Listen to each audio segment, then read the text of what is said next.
അങ്ങനെ big boss Malayalam season 7-ൽ നിന്നും ആർ.ജെ Binsi evict ആയിരിക്കുകയാണ്. എവിക്റ്റ് ആയതിൽ ഏറ്റവും കൂടുതൽ ഹൗസിൽ സങ്കടമുള്ളത് നമ്മുടെ അപ്പാനി ശരത്തിനാണ്. ആർ.ജെ ബിൻസി വളരെ സ്ട്രോങ് ആയിട്ടാണ് ഹൗസിൽ നിന്നും ഇറങ്ങിയത്. എന്നിട്ട് ലാലേട്ടന്റെ അടുത്ത് ചെല്ലുന്നുണ്ട്. അപ്പോഴൊക്കെ നല്ല രീതിയിൽ ആണ് ആർ.ജെ സംസാരിക്കുന്നത്. അതിനുശേഷം ലാലേട്ടൻ ചോദിക്കുന്നുണ്ട്, കഴിഞ്ഞു പോയ ബിഗ് ബോസ് ഹൗസിനുള്ളിലെ ജീവിതം ഒന്ന് കാണണോ എന്ന് ചോദിക്കുന്നുണ്ട്. ആ സമയത്ത് നമ്മുടെ ബിൻസി പറയുന്നുണ്ട് തീർച്ചയായും കാണണമെന്ന് പറയുന്നുണ്ട്. ആ സ്ക്രീനിൽ ആ കാര്യങ്ങളൊക്കെ കണ്ടതിന് ശേഷം ആർ.ജെ ബിൻസി പൊട്ടിക്കരയുന്നുണ്ട്. ആർ.ജെ ബിൻസി പോകുന്ന സമയത്ത് തന്നെ പറയുന്നുണ്ട്, എനിക്ക് ഇവിടെ നിന്നിട്ട് കൊതി തീർന്നിട്ടില്ല, ഇവിടെ വന്ന് പരിചയപ്പെടുമ്പോഴേക്കും ഞാൻ ഒരുപാട് ആഗ്രഹിച്ചിട്ടാണ് ഇവിടെ എത്തിയത് എന്നൊക്കെ പറഞ്ഞ് നല്ല രീതിയിൽ സങ്കടം പറയുന്നുണ്ട്. എന്തായാലും പോകുന്ന സമയത്ത് ശരത്തിനോട് പറയുന്നുണ്ട് നന്നായിട്ട് സ്ട്രോങ് ആയിട്ട് ഗെയിം കളിക്കണം, കപ്പടിക്കണം എന്നൊക്കെ പറയുന്നുണ്ട്.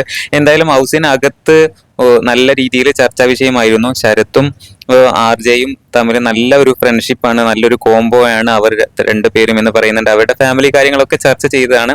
എന്തായാലും അപ്പാനി ശരത്തിന് നല്ല രീതിയിൽ സങ്കടമുണ്ട്, ആർ.ജെ ബിൻസിക്കും സങ്കടമുണ്ട്.